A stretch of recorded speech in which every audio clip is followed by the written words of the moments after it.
సకల శాఖ మంత్రిగా పేరొందినటువంటి సజ్జల రామకృష్ణారెడ్డి నోటి దూల మనందరికీ తెలిసిందే. సాధారణంగా రాష్ట్రంలో ఎంతమంది మంత్రులు ఉన్నా వాళ్ళెవరి పేర్లు ఎవరికీ తెలియదు, కానీ సజ్జల రామకృష్ణారెడ్డి పేరు మాత్రం ముఖ్యమంత్రి పేరు ఎంతమందికి తెలుసు అంతమందికి సజ్జల రామకృష్ణారెడ్డి పేరు తెలుసు. ఎందుకంటే ఏ శాఖ మంత్రి మాట్లాడాల్సి వచ్చినా ముందొచ్చి మాట్లాడే వ్యక్తి సజ్జల రామకృష్ణారెడ్డి. పోనీ ఈయన ఏమన్నా ప్రభుత్వంలో ఒక భాగంగా ఉన్నాడా అంటే కానే కాదు. వాస్తవానికి ఈయన వృత్తి ఏంటంటే ఒకప్పుడు సాక్షిలో గుమాస్తాగా ఉండేవాడు, ఇప్పుడు జగన్మోహన్ రెడ్డికి సలహాదారుడిగా మారాడు. ఈయన పదవి ఏంటంటే ప్రభుత్వానికి ఉపయోగపడే సలహాలు ఏమన్నా ఉంటే జగన్మోహన్ రెడ్డికి ఇవ్వడం వరకు ఈయన పని. ఈయన రాజకీయాల్లో జోక్యం చేసుకోవడం కానివ్వండి, ప్రతిపక్షాల మీద విమర్శించడం కానివ్వండి, ఈయన పనే కానే కాదు. ఎందుకంటే ప్రభుత్వ ఖజానా నుంచి సలహాదారుడు హోదాలో ఆ క్యాబినెట్ ర్యాంకులో జీతం తీసుకుంటున్నాడు. సరే, ఎప్పటి వరకు అంటే వైసీపీ ప్రభుత్వం అధికారంలో ఉంది కాబట్టి వాళ్ళు ఏం మాట్లాడినా చెల్లింది. కానీ ఇప్పుడు ఎన్నికలు కూడా అమల్లో ఉంది, నోరు అదుపులో పెట్టుకోవాల్సిన అవసరం కూడా ఉంది.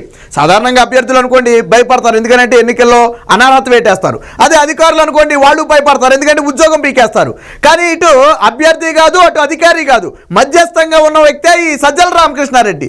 ఏంటి ఈయన పదవి అంటే సలహాదారుడు పదవి. సలహాదారుడు పదవి అంటే ప్రభుత్వ ఖజానా నుంచి అయితే జీతం తీసుకుంటున్నాడు, కానీ ప్రభుత్వానికి సూచనలు సలహాలు అయితే ఏమి ఇవ్వట్లేదు. మరి ఏం చేస్తున్నాడు అంటే ఒక రాజకీయ నేతలాగా ప్రతిపక్షాల మీద విమర్శలు చేస్తున్నారు. ఇప్పుడు ఎన్నికలు కూడా అమల్లో ఉన్న సమయంలో ప్రతి ఒక్కరికి కూడా ఎలక్షన్ కమిషన్ నోటీసులు జారీ చేస్తుంది, మనందరికీ తెలుసు.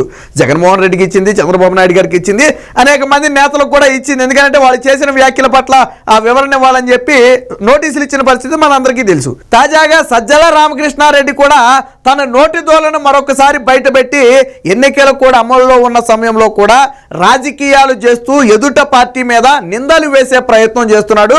దీని మీద కోకొల్లలుగా ఎలక్షన్ కమిషన్ కు ఫిర్యాదులు వెళ్ళాయి. ఎన్నికల దాదాపు 24 రోజులు 25 రోజులు అవుతుంది ఎన్నికల కోడ్ అమల్లోకి వచ్చేసి. సో ఈ సమయంలో అనేక సందర్భాల్లో సజ్జల రామకృష్ణారెడ్డి విమర్శలు చేయడం జరిగింది. ఈవెన్ నిన్నగాక మొన్న షర్మిలను కూడా రకరకాల విమర్శలు చేసేదో పెయిడ్ ఆర్టిస్ట్ అని ఇంకోటని మాట్లాడే పరిస్థితి. అలాగే చంద్రబాబు నాయుడు అవినీతి పరుడు, లేకపోతే ఆ కుట్రలో కుతంత్రాలు చేస్తాడనేది రకరకాల మాటలు మాట్లాడుతున్నాడు. వాస్తవానికి ఇవన్నీ కూడా ఎన్నికల కూడా అమల్లో ఉన్న సమయంలో మాట్లాడటం నిషిద్ధం. కానీ సజ్జల రామకృష్ణారెడ్డి ధైర్యం ఏంటంటే నన్ను ఏం చేయలేరు, నేను ఎలాగా ప్రభుత్వ అధికారిని కాదు, నన్ను సస్పెండ్ చేయలేరు, అలాగే నేను క్యాండిడేట్ కాదు, నా మీద అనర్హత వేయలేరు, కాబట్టి నేను ఏం మాట్లాడినా చెల్లుతుందనే ఉద్దేశంతో ఇష్టం వచ్చినట్టు మాట్లాడితే ఇప్పుడు ప్రతిపక్షాలు ఫిర్యాదు చేశాయి. మరి ఏం చర్యలు తీసుకోవాలి? రాష్ట్ర ఎన్నికల అధికారికి కూడా అందుబాటుని విషయంగా మారింది. ఎందుకంటే ఆ నిబంధనలో ఇలాంటి వ్యక్తుల గురించి ఎక్కడా మెన్షన్ చేయాల. వాస్తవానికి రాష్ట్రంలో 40 మంది సలహాదారులు సుమారుగా ఉంటే అందులో 9 మందికి క్యాబినెట్ ర్యాంక్ అంటే మంత్రి హోదాతో సమానమైన గౌరవ మర్యాదలు దక్కుతున్నాయి, వారితో సమానమైన జీతభత్యాలు కూడా దక్కుతున్నాయి. అందులో మొట్టమొదటి వ్యక్తి సజ్జల రామకృష్ణారెడ్డి.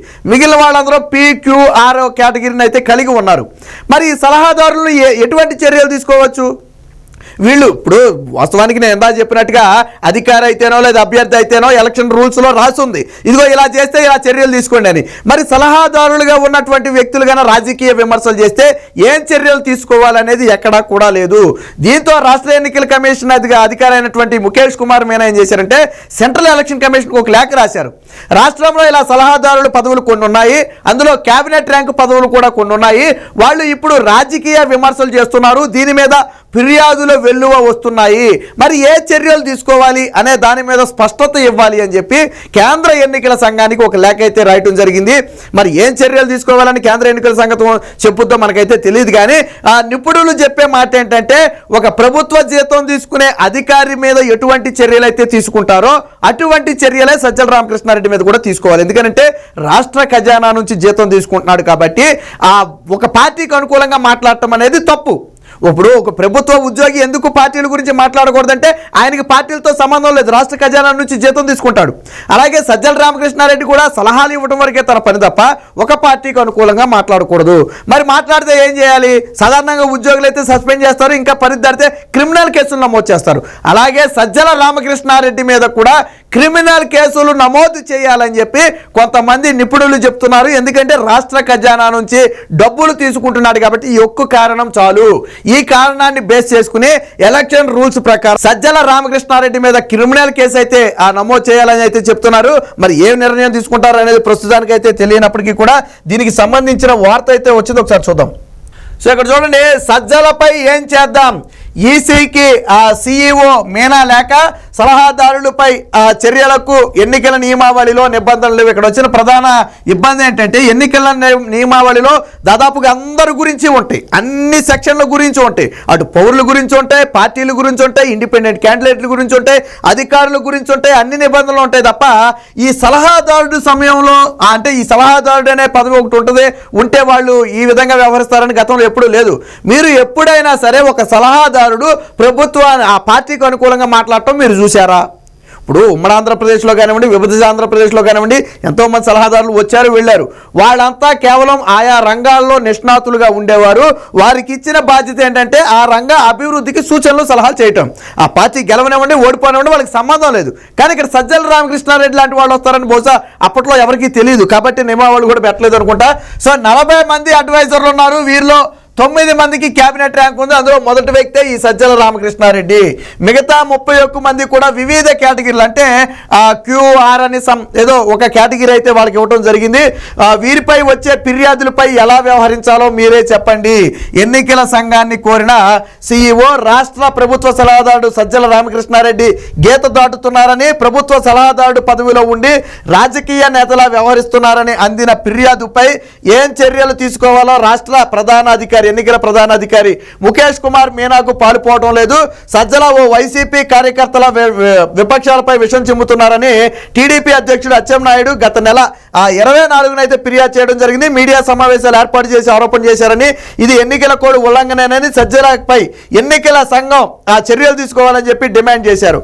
అయితే ఈ ఎన్నికల నియమావళిలో సలహాదారుల లక్షణ రేఖ అనేది దాటితే ఎలా వ్యవహరించాలనే దాని మీద ఎటువంటి నిబంధనలు లేకపోవడంతో ఇప్పుడు తర్జన భర్జన పడినటువంటి ముఖేష్ కుమార్ మీనా అలాగని వదిలేయలేరు. వదిలేస్తే ఏమవుద్ది, ఇక వైసీపీ కార్యకర్త కంటే దారుణంగా మాట్లాడతాడు. అలాగని చర్యలు తీసుకుందామంటే ఏం తీసుకోవాలో తెలియదు. కాబట్టి ఇలాంటి సందిగ్ధ పరిస్థితి ఏర్పడినప్పుడు కేంద్ర ఎన్నికల సంఘం ఒక దారి చూపిస్తుంది. ఎందుకంటే వాళ్ళ దగ్గర ఇలాంటి ఘటనలు గతంలో ఎన్నో ఫేస్ చేసి ఉంటారు, ఎన్నో రాష్ట్రాల్లో జరిగి ఉంటాయి. కాబట్టి వాళ్ళు ఒక డైరెక్షన్ ఇస్తారు, మనం ఏ రూల్స్ ప్రకారం తీసుకోవాలి. సాధారణంగా ఇప్పుడు మొదటిసారి తప్పు అనుకోండి ఒక నోటీస్ ఇస్తారు, నోటీస్ ఇచ్చి మీరు హద్దు మీరు మాట్లాడుతున్నారు, సో ఇలాంటి మాటలు మాట్లాడటం నిషేధం, కాబట్టి ఇక నుంచి జాగ్రత్తగా ఉండాలని చెప్పి నోటీసులు ఇవ్వడం ఒక పద్ధతి. లేదా మీరు మాట్లాడిన మాటలు తీవ్ర ఇబ్బందికరంగా ఉన్నాయి, ప్రతిపక్షాలు ఫిర్యాదు చేశాయి, దానికి మీ వివరణ ఏంటని చెప్పి నోటీస్ ఇవ్వచ్చు. ఆల్రెడీ ఇప్పుడు పార్టీలకు ఇస్తున్న నోటీసులాగా ఒక నోటీస్కి ఇవ్వచ్చు. లేదా ఈ రెండూ కాని పక్షంలో ఏదైతే నిబంధనలు ఉల్లంఘించిన వ్యక్తులపైన క్రిమినల్ కేసులు నమోదు చేస్తారు. మనం ఆల్రెడీ గతంలో చెప్పుకున్నాం, ఎన్నికల కోడ్ సమయంలో నమోదైన కేసులు ఆషామాషిగా ఉండవు, అంత తేలిగ్గా కొట్టేయడం కూడా కుదరదు. మిగతా కేసులాగా ఈజీగా కొట్టేయడం కుదరదు. ప్రభుత్వాలు మారినా కేసులు పోవు. ఇప్పుడు తిరుపతి ఉప ఎన్నికలు ఎప్పుడు జరిగాయి, ఇప్పటికీ కేసులు స్టిల్ నడుస్తున్నాయి. వైసీపీ గవర్నమెంట్ ఉంది, కొట్టేయగలిగిందా, కొట్టేయలేకపోయింది. సో గవర్నమెంట్లు కూడా ఏం చేయలేవు ఆ కేసుల్ని. కాబట్టి ఇలాంటి సమయంలో కేసులు నమోదైతే తీవ్ర పరిస్థితులు ఉంటాయి. అలాగే సజ్జల రామకృష్ణారెడ్డి నోటీసులు ఇచ్చిన తరువాత కూడా పరిధి దాటితే ఎన్నికల నియమావళి ప్రకారం ప్రభుత్వ ఖజానా నుంచి జీతం తీసుకుంటున్నాడు కాబట్టి ఆ వ్యక్తి మీద క్రిమినల్ కేసులు నమోదు చేసి అవసరమైతే అరెస్టు కూడా చేయొచ్చు. సో ఆ అధికారం అనేది ఎలక్షన్ కమిషన్కు ఉంటుంది. ఎందుకంటే ఎలక్షన్ కమిషన్కి ఇప్పుడు అపరిమిత అధికారాలు ఉంటాయి. ఒక వ్యక్తి కానీ ఒక వ్యవస్థ కానీ ఇప్పుడు దేనికి కూడా ఎలక్షన్ కమిషన్ బాధ్యురాలు కాదు. వారు స్వతంత్రంగా వ్యవహరించవచ్చు, స్వతంత్ర నిర్ణయాలు తీసుకోవచ్చు. సో ఇంకొక మాట చెప్పాలంటే కోర్టులు కూడా జోక్యం చేసుకోవు. ఇప్పుడు ఎలక్షన్ కమిషన్ తీసుకున్నటువంటి నిర్ణయాల పట్ల కోర్టులు కూడా జోక్యం చేసుకోవడానికి నిరాకరిస్తాయి. ఏదో తప్పని పరిస్థితి అయితే జోక్యం చేసుకుంటే అది వేరే విషయం అనుకోండి. కోర్టులు కూడా జోక్యం చేసుకోవు. ఇప్పుడు ఐపీఎస్ని టపా మార్చారు, ఎవరు వెళ్ళలేదా కోర్టుకి మమ్మల్ని మార్చారని.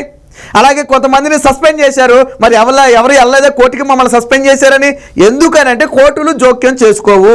ఎన్నికల కోడ్ అమల్లో ఉన్నప్పుడు కేంద్ర ఎన్నికల సంఘానికి అపరిమిత అధికారాలు ఉంటాయి. అలాంటి విషయాల్లో సుప్రీంకోర్టులు జోక్యం చేసుకోవు, హైకోర్టులు జోక్యం చేసుకోవు. అనేక కేసుల సందర్భంగా తేల్చి చెప్పారు. కాబట్టి అందుకనే ఇప్పుడు సజ్జల రామకృష్ణారెడ్డి మీద చర్యలు తీసుకున్నా ఆయన కోర్టుకెళ్ళి రక్షణ పొందలేని పరిస్థితి. కాబట్టి ఇప్పటికీ కూడా పరిధి దాటితే ఖచ్చితంగా సజ్జల రామకృష్ణారెడ్డి మీద క్రిమినల్ చర్యలు తీసుకోవాలని చెప్పి భావిస్తున్నట్టుగా తెలుస్తుంది. కొంతమంది నిపుణులు చెప్పే లెక్క ప్రకారం ఒక ప్రభుత్వ అధికారి మీద ఎటువంటి చర్యలు తీసుకుంటారో అటువంటి చర్యలను ఈయన మీద తీసుకోవచ్చు. ఇంకో కోణం ఏంటంటే ఈయన కార్యదర్శిగా ఉన్నాడు, వైసీపీ రాష్ట్ర కార్యదర్శిగా ఉన్నాడు. పోనీ ఆ హోదాలో మాట్లాడితే దానికి పార్టీ బాధ్యత వస్తుంది.